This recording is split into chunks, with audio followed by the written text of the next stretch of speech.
Hey guys, welcome back to Rosa Battalion. It's Nino and Chris here. And guess where we are today? That's right, we're at the 50th annual Overlord Show 2025. We have lots for you guys to see today. Awesome reenactments, iconic vehicles, interviews, and so much more.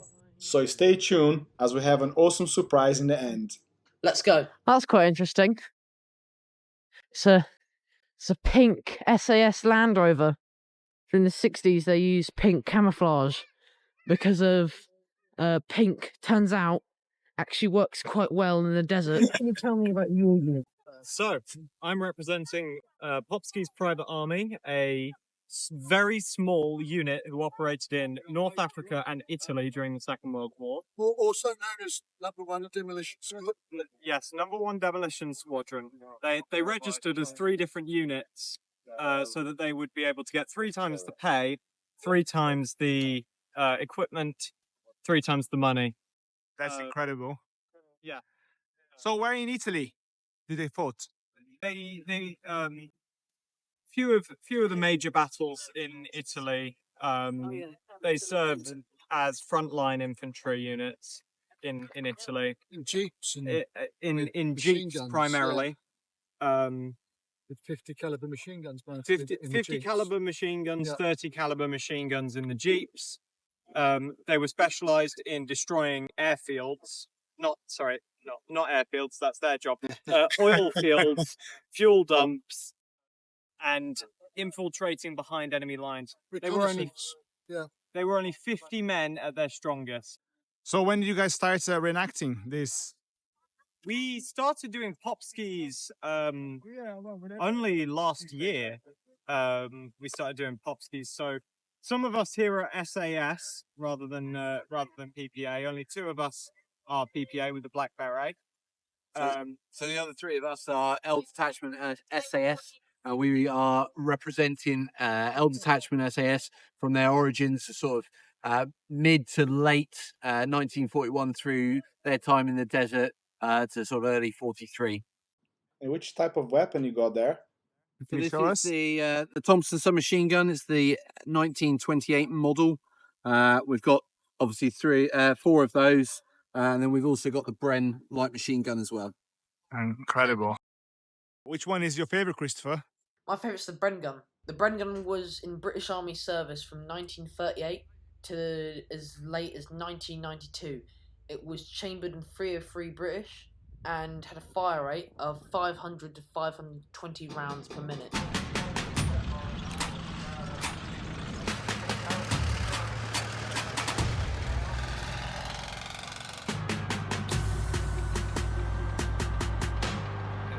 Hey guys, this is a 1990s Land Rover Defender. It's in the camouflage and setup of a Land Rover Defender of the SAS during the Gulf War. As you see here, here's the GPMG in NATO caliber. Here you got our driver in snow camo. And behind us is a Mark 19 40mm grenade launcher, fully automatic. That thing is really good at, well, destroying Saddam Hussein's army. And then over here, you got classic M16, synonymous with Vietnam, the Gulf, and Iraq. So yeah. Now, that's what I call firepower.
Like earlier on, it was more finish defined, similar to like things like the Swarmy machine, submachine Yes, gun the used finish by the- one, by yeah. the finish. But again, massively. This was a thing, wasn't it? With some of the armies is it's made much better than it needs to be, and the Soviet Warsaw Pact ideology is, well, how good does it have to be to work, and we'll leave it there. Yeah, exactly.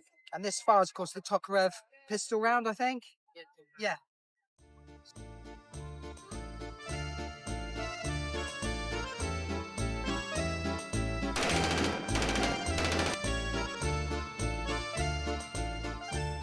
For East Germans, these were in use for the East German reserve forces. That one I think is 41, 44. 44. You may cycle it if you like, yeah. So very similar to the Enfield action. But it's not quite as quick for the soldier to use. East West Forces and the German Democratic Republic, I thank you. Not that democratic, is it? What are you saying? This down here, this is the L4, commonly known as a brain gun, manufactured in 1942 as a Bren Mark II, then rechambered for the NATO caliber of 7.62 after the war. That's actually the Sterling submachine gun, but the 9mm round, primarily a defensive weapon. You've issued that to the crews, radar operators. They were trained to use these and just branded pistols. This is also the gun for Star Wars, if anyone recognises. So, Yeah, it is. If I show you this one that's folded up. Oh, dudes, the Empire's magazine pretty now. chill. Maybe you could like join it or something. They did have quite a few of these. That's why they were in short supply. but the only thing missing is that they welded on M4 Sherman sights. They had a sight on top. Yeah. Exactly that. Sights they used in the movie are actually M4 Sherman sights. So that's a fact there. Yeah. Moving on to the weapons. This is the L85A1. This actually replaced the SLR. That's correct. That's a combination. Yeah, well, unfortunately, the British haven't had much to do with it. These started phasing it to the end of the 80s, and they really found shortcut for these at the Gulf War One. Hi guys, this is Connor. Hey. He represents the SAS currently. Yep, so we're our detachment, SAS, so the foundations in 1941 in the North African desert. Yeah, and as you can see from his uniform, he is equipped for the desert. He's wearing the standard British Army cocky drill uniform, which was basically battle dress, but made out of cocky drill.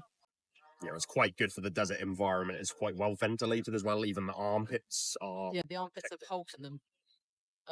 There was one issue with the uniform, and that was that in the Far East they also issued these to troops in the Far East early on in the battles in Singapore, but obviously in the jungle this is very obvious to see. Yes, So a lot of the guys, the Chindits and all of the Burmese garrisons, they sort of try to dye them green to blend in better. So thank you very much. Thank you very much.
I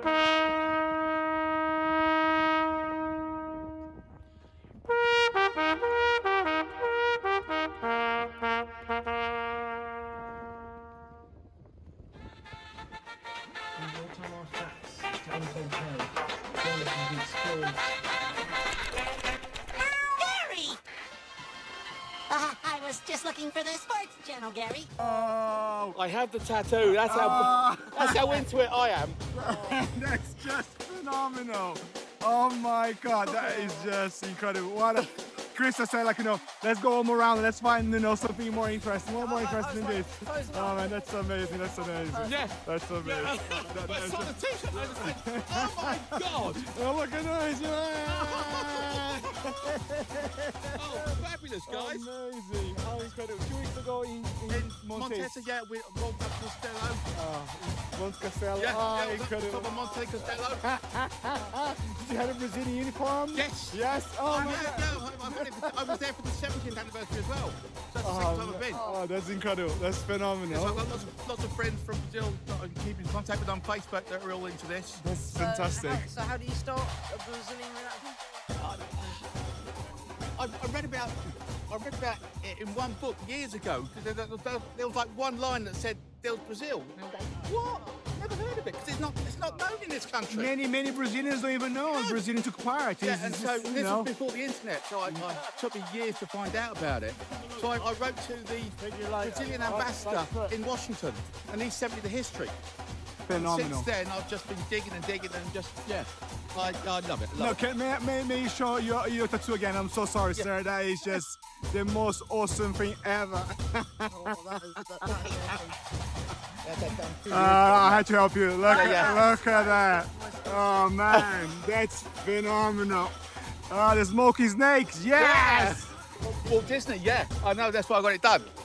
Where do you get your replicas or uniforms? The uniform, the guy in Brazil probably where you got the t-shirts from. Cesar. Yes, Cesar, I know him quite well. Yeah, I've bought original stuff off him. I've got a collection of original kit at home. That's original Brazilian equipment. Yeah, I've got an original US Army M41 that was issued to a Brazilian soldier. Oh my I've God. got kit and all sorts of stuff. Amazing. Well, Chris' idea is we about the awesome shirts and everything else. Yeah, like, you know. Yeah. Channel and I'm going to do Brazilian reenactment. So no one's done this. Yeah, well, yeah. No, there is one other person, it's me. You're not alone. Don't worry, you're not alone.